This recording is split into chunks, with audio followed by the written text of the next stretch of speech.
நபி அவர்கள் சொல்லுகிறார்கள், ஊசீக்கும் பித்தக்வல்லாஹ், உங்களுக்கு நான் அல்லாஹ்வை பயந்து கொள்ளுமாறு, தக்வாவோடு வாழுமாறு, இறையச்சதாரிகளாக வாழுமாறு தான் உங்களுக்கு வசியத்து சொல்லுவேன் என்று நபி அவர்கள் சொல்லுகிறார்கள். அந்த சஹாபி கேட்குகிறார், மரண நேரத்திலே, இறுதி பிரியாவிடை நேரத்திலே ஒரு உபதேசம் செய்தால் எதனை யார சூழல்லாம் நீங்கள் சொல்லுவீர்கள் என்று கேட்குகிறார். அந்த சந்தர்ப்பத்திலே நபி அவர்கள் சொல்லுகிறார்கள், ஊசீக்கும் பித்தக்வல்லாஹ், அல்லாஹ்வை பயந்து கொள்ளுமாறு, தக்வாவோடு வாழுமாறு தான் உங்களுக்கு வசியத்து சொல்லுவேன் என்று நபி அவர்கள் சொல்லுகிறார்கள். இந்த தக்வாவிற்கு அவ்வளவு பெருமதி பெருமானத்தை அல்லாஹ் ரப்புல் ஆலமீன் வைத்திருக்கிறான். இந்த தக்வாவை தான், இந்த இறையச்சத்தை தான், இந்த நோன்பை நாங்கள் சரியாக அல்லாஹ்வும் அல்லாஹ்வுடைய தூதுவரும் காட்டி தந்த வழிமுறையின் பிரகாரம் நோட்போமாக இருந்தால் இந்த தக்வாவைத்தான் இந்த நோன்பு எங்களிடத்தில் ஏற்படுத்துகிறது.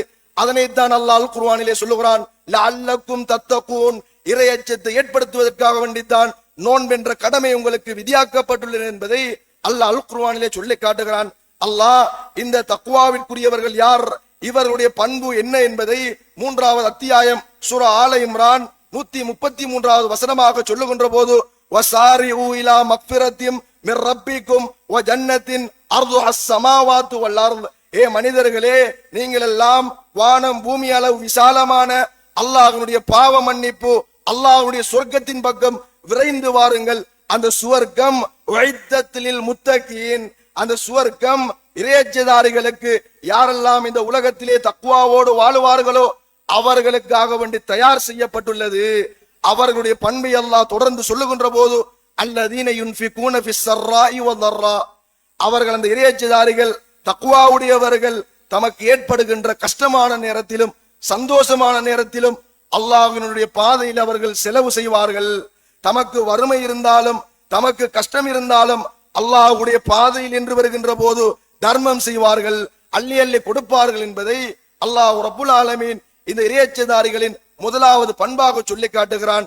இரண்டாவது, வல் காலிமீனல் கைல், அவர்களுக்கு கோபம் ஏற்படுகின்ற போது அந்த கோபத்தை மென்று விழுங்கி விடுவார்கள். அளவுக்கு மிஞ்சிய கோபம் ஏற்படுகின்ற போது அந்த கோபத்தை அவர்கள் கட்டுப்படுத்தி விடுவார்கள். அதுபோன்று வல் ஆஃபீனா அனின் நாஸ், அவர்கள் அடுத்த மனிதர்களை, பிற மனிதர்களை மன்னிப்பார்கள். அல்லாஹு தஆலா மன்னிப்பார்கள் என்பதை சொல்லுகின்ற போது தன்னுடைய தந்தையை மன்னிப்பார், நெருங்கிய உறவினர்களை மன்னிப்பார் என்று அல்லாஹ் சொல்லவில்லை. அல்லாஹு தஆலா எப்படி சொல்லுகிறான் என்றால், வல் ஆஃபீனா அனின் நாஸ், பிற மனிதர்களை அவர்கள் மன்னிப்பார்கள். அவர்கள் யாராக இருந்தாலும் எதனை செய்தாலும் மன்னிப்பார்கள்.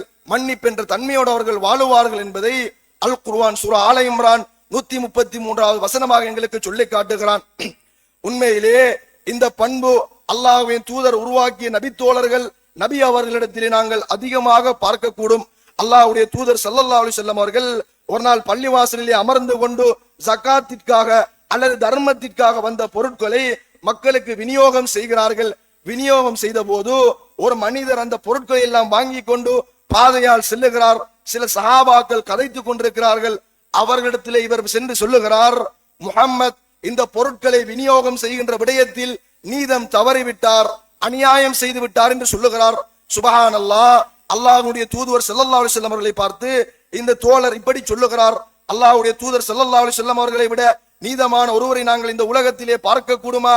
அல்லாஹ்வுடைய தூதர் ஸல்லல்லாஹு அலைஹி வஸல்லம் அவர்கள் மக்சூமியா கோத்திரத்து பெண் திருடிய சம்பவத்திலே உசாமா ரலியல்லாஹு அன்ஹு அவர்கள் ஷஃபாஅத் செய்ய சென்றபோது நபி அவர்கள் சொல்லுகிறார்கள், லவ் அன்ன ஃபாத்திமா பின்தி முஹம்மத் சரகத் லகதஅது யதஹா, முஹம்மதுடைய மகள் ஃபாத்திமா திருடினாலும் கையை நான் வெட்டுவேன் என்று சொன்ன நீதமான தலைவர் அல்லாஹ்வுடைய தூதுவர் அவரை பார்த்து இவர் இப்படி சொல்லுகிறார்.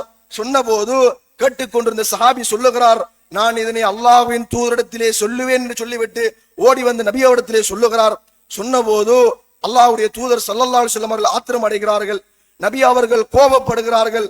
கோபப்பட்டு விட்டு அல்லாஹ்வுடைய தூதர் ஸல்லல்லாஹு அலைஹி வஸல்லம் அவர்கள் சில நேரம் மௌனமாக இருந்து விட்டு சொல்லுகிறார்கள், லகது ஊதிய மூசா அக்ஸர மின் சாலிக, நபி மூசா அலைஹிஸ்ஸலாம் அவர்கள் பனூ இஸ்ரவேலர்களால் இதனை விட அதிகமாக துன்புறுத்தப்பட்டார்கள், அவர்கள் பொறுமையாக இருந்தார்கள் என்று சொல்லிவிட்டு நபி அவர்கள் பொறுமையாக இருந்தார்கள் என்ற செய்தியை பார்க்கிறோம். அருமைக்குரிய இஸ்லாமிய சகோதரர்களே, அல்லாஹ்வின் நல்லடியார்களே, இந்த தக்வா என்ற பண்பு எங்களிடத்தில் ஏற்படுகின்ற போது இந்த பொறுமை எங்களிலே ஏற்படும். அல்லாஹு தஆலா சொல்லுகின்ற அல் குர்ஆன் சூரா ஆல இம்ரான் சொல்லுகின்ற 133வது வசனம் சொல்லுகின்ற அனைத்து பண்புகளும் எங்களிடத்தில் ஏற்படும். அப்படியான பண்பை ஏற்படுத்துவதற்குத்தான் இந்த ரமதானுடைய மாதம். எனவே அல்லாஹ் ரப்புல் ஆலமீன் என்னையும் உங்களையும் இறையச்சதாரிகளாக வாழ்ந்து மரணிப்பதற்கு அருள் செய்வானாக.